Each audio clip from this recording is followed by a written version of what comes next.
along with the allure of new lines of communication. And I often wonder, in my research, if this is simply looking at the new for the sake of it being new, or are we really seeing a paradigm shift in how we communicate? Social media has shifted in a lot of ways communicative power away from conventional media, and it's facilitated the acceleration and diffusion of activist messages like the ones I've talked about. But as Thomas Powell and Van Dyke have shown, social media's technological and commercial architecture also undermines that efficiency and movement communications, in part because it privileges the spectacular over sustained counter-narratives that help to cement a movement. For example, the day after Trump's inauguration was the Women's March. While the Women's March was in many ways transformative, you can argue, it showed a level of resistance that was unexpected towards this new media environment by the way it was put up on Facebook Live, the way it was put up on Periscope, the way that people were tweeting. It still was in many ways a flash in the pan. It was a singular event that was blown up to being the equivalent of a historic march, when we really don't know if it's historical at all at this point. It's too soon. But the problem is, I would argue, we're in a situation where we don't know if these technologies on the left or on the right are actually conveying a sense of the message that we, outside of journalism, outside of the journalistic field rather, the media field, are trying to convey. We don't know if the message is being conveyed up or down or not. Now, we have a little bit of knowledge that it is, because of the way, for example, the president and his cabinet have been reacting to Twitter responses, and the fact that it's very easy to bait them on Twitter. But we really don't know if this process is transformative or not yet. Another problem I'd like to point out is, as time has gone on,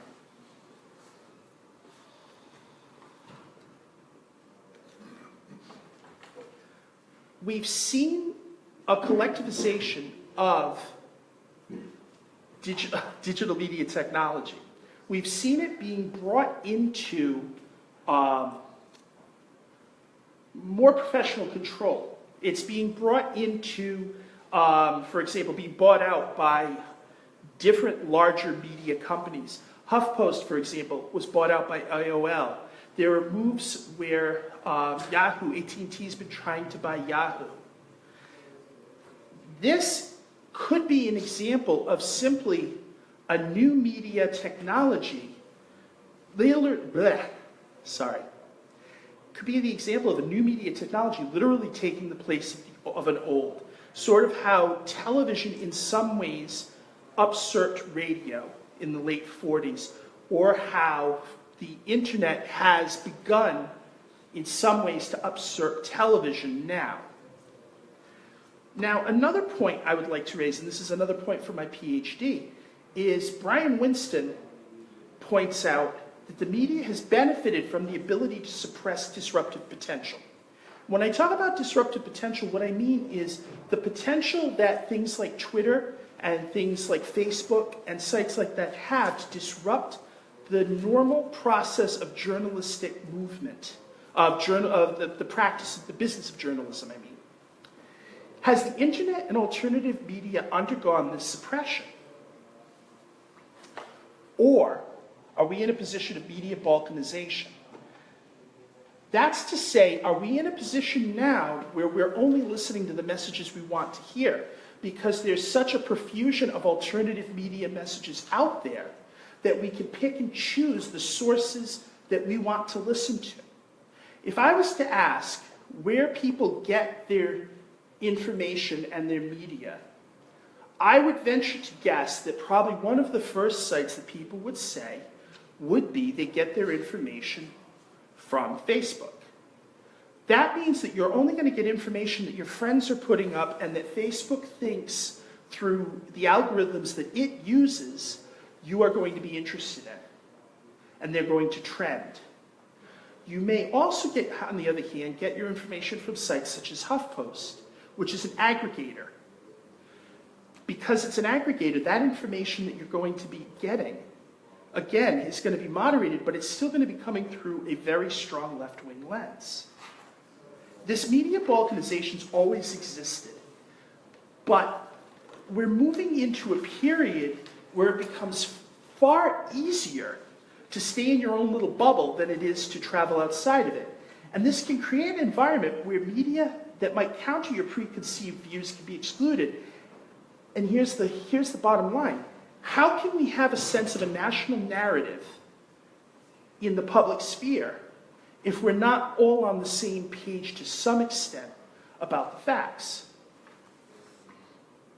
So as I mentioned before, without any moderation and access to the unlimited message bandwidth, how can alternative media take the place of moderated professional journalism? And what happens when alternative media is used to bypass journalism altogether? As Habermas points out, before the rise of the public sphere, publicity, as we know it, didn't exist. Publicity meant the representation of power and authority is vested in an individual. The quote, "L'État c'est moi," or in English, "I am the state," it's often attributed to Louis XIV, but the point that was made by that is that the state was the king and the symbols of authority that the king had. I believe, from research that I've done, that what Trump is trying to do is reestablish that narrative to some extent. And he's doing it by going above the fourth estate, above the media, and literally appealing directly to the people. I believe he's attempting to allow, well, in this case, he's not attempting, he's allowing his message to be transmitted to the public without moderation, without analysis, and it bypasses the different checks and balances that the public sphere has developed over approximately the 300 years that it's existed. In many ways, it's allowed his pronouncements to exist within a vacuum with what I would say is an Orwellian ability to reshape messages and alter discussions from areas of criticisms, in this case, to paeans of state glory. And this bypassing, though, has within it the seeds of its own demise. And this is where a little bit of that hope comes in as I'm about to wind up. It's because the digital communicative technologies that have the power to disseminate alternative facts also have the ability to convey unpleasant truths. Take a look at the bottom. The first thing that came up when I looked at this today, the first quote that came up was from an average person, Kelly Scaletta. He literally gave it right back to the president in one go. Quote, "At real Donald Trump, actually it's real news put out by our own intelligence agencies, and you're calling it fake to mask your own collusion."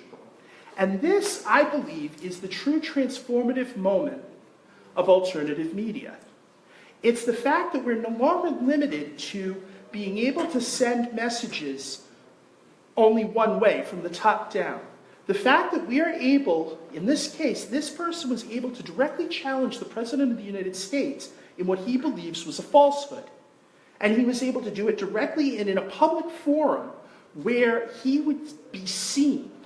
And the only way the president can get rid of that tweet is to delete the tweet that he put up. Otherwise, that tweet's there for everybody. So it's literally saying, you know what, I'm not having this. You're lying, you're colluding, that's the fake news. So this is where I think the seeds of balance come back in. And where I believe my field needs to go from here is that we need to engage more with alternative media and alternative dissemination, because otherwise we run the risk of being outrun by the right wing in many ways, which has already gotten ahead of it. And it also means that we would lose relevance. within this field. Another approach, too, about having the seeds of its own destruction in it is resistance media.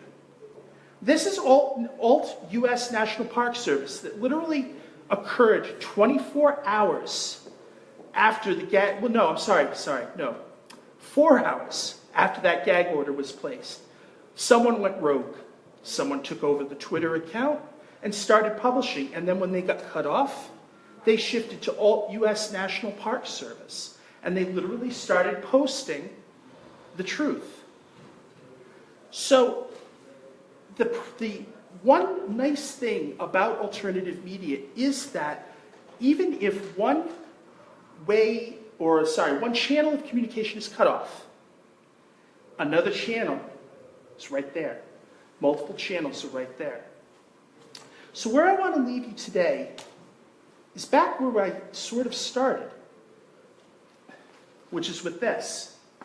The answer to what we're seeing right now is ultimately alternative media isn't going to go away. We have to be more savvy in how we use it. We have to be more savvy in how we engage with it. That is how you stop alternative media from being abused, and it's how it can act as a transformative force for our public sphere. Thank you.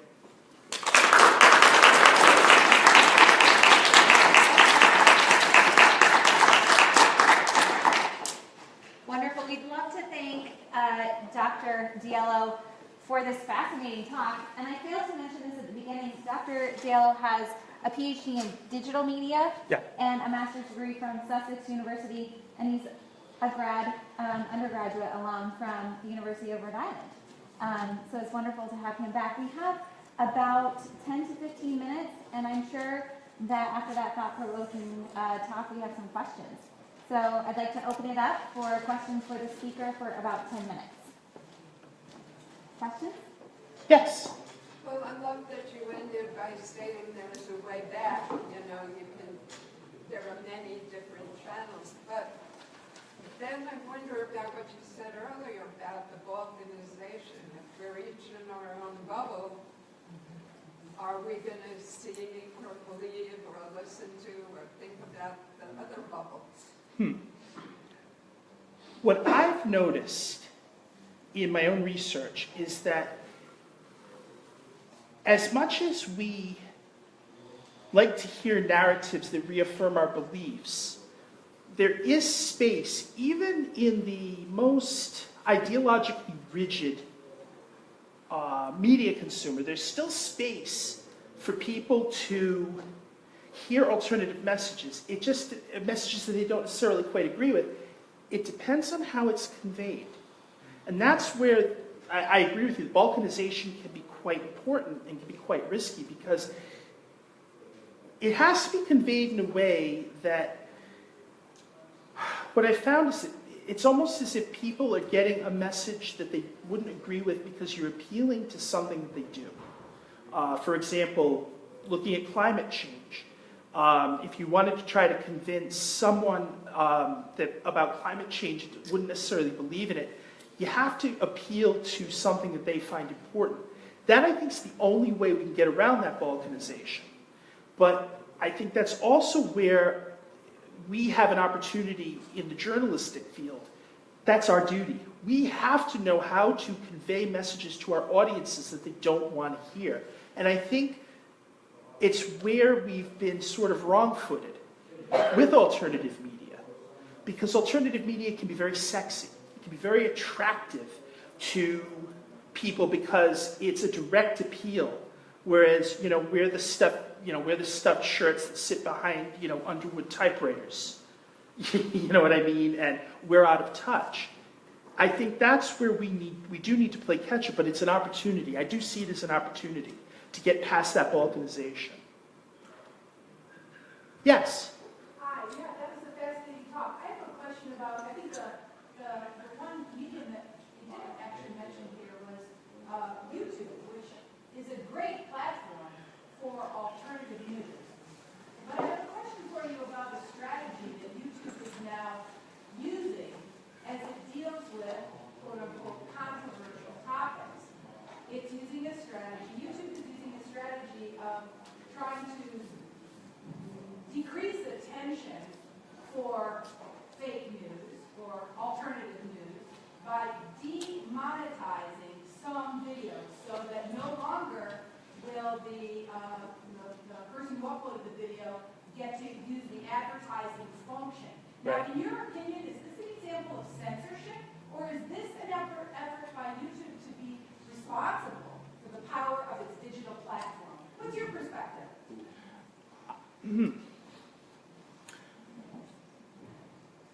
I would argue that it's neither. It's actually a very well-off, corporatized body protecting its own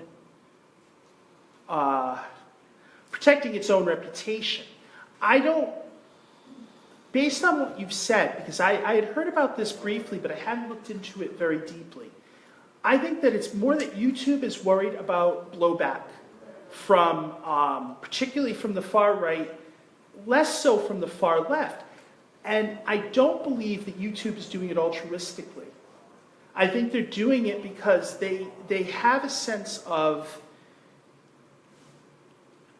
corporate responsibility, but not a sense of corporate responsibility, that they actually are worried about the individuals viewing the material.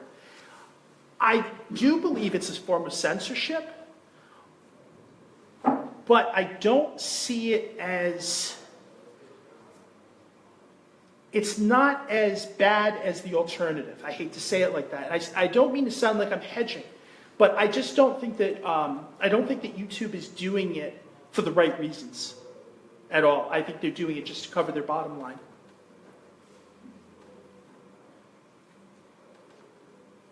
Yeah. So looking forward even after this presidency, do you think the attitudes of this administration will strengthen or weaken alternative media? I honestly believe that journalism is not, the whole field of journalism is not going to come out of this presidency unscathed. And that sounds very negative. It could be transformative. It could be very negative. I feel that alternative media has been given a spotlight that it didn't previously have. I think the impact has gone up significantly. The question is, because the person that we're talking about, in this case the president, is so volatile, I think it honestly depends on the course of his presidency. I think in some cases the relevance of alternative media could be fundamentally altered by that. And that's kind of scary, in my opinion, because you literally have one person that could determine this new and innovative and potentially transformative field. And I say new, even though I gave you a historical outlook on how far back it goes, we are in a new era where we literally have people being able to argue directly with the president on Twitter. And interestingly enough, part of that is due to his own personality, that he's arguing back. The fact that we know he's behind that handle, he's made it very clear it's his, and that it's not a staffer answering. That is an unbelievably powerful position to be in. So, I don't mean to hedge, but it's dependent on factors that are far beyond anything I could possibly prognosticate because of the person that I think would be making the most change. Does that sort of answer? Yeah?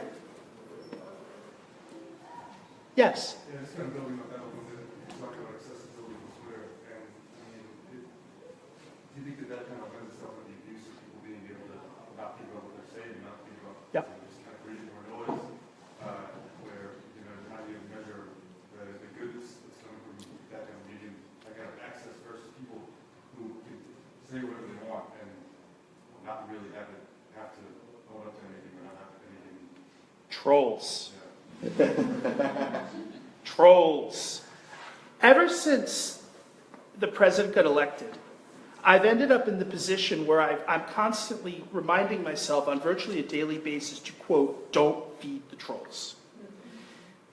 And that's one of the issues that faces alternative media, is the fact that because it is an unmoderated space, you have no moderation.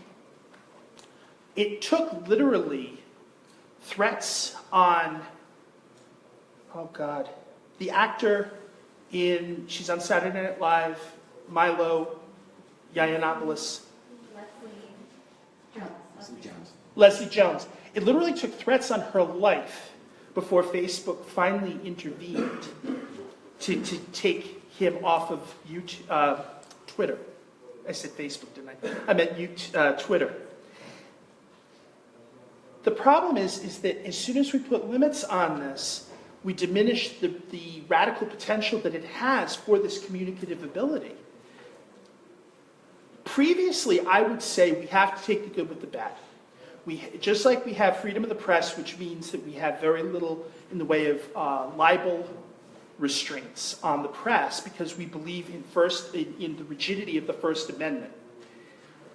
I believe we're almost in the same position with the internet, where literally we have to have the equivalent of the Iroquois fire decision, screaming fire in a theater, before a person can be removed from Twitter.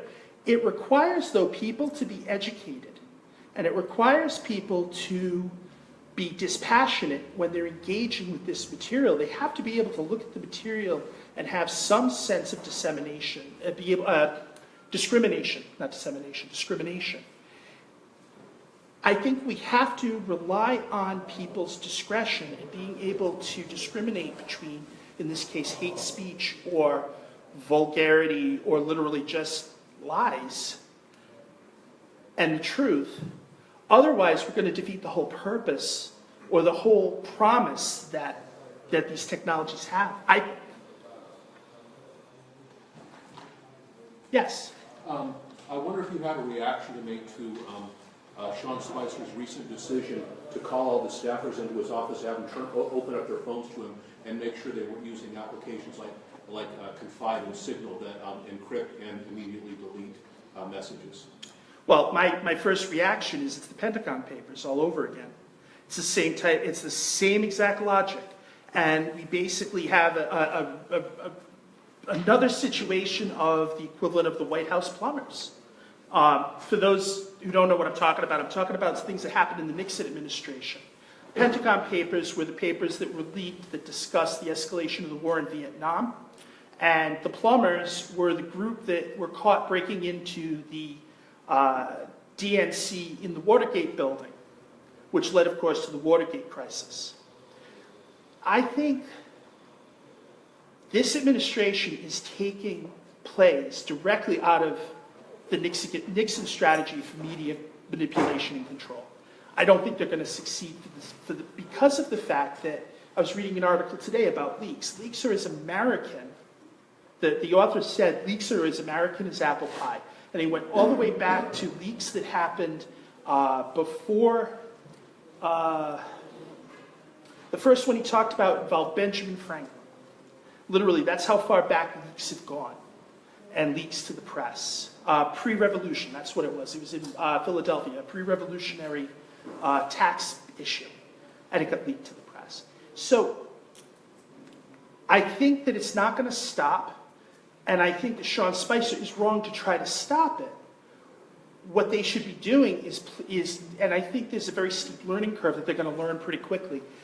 They can't act in the way that they're acting and not expect someone to leak about it. There's no way they can stop it.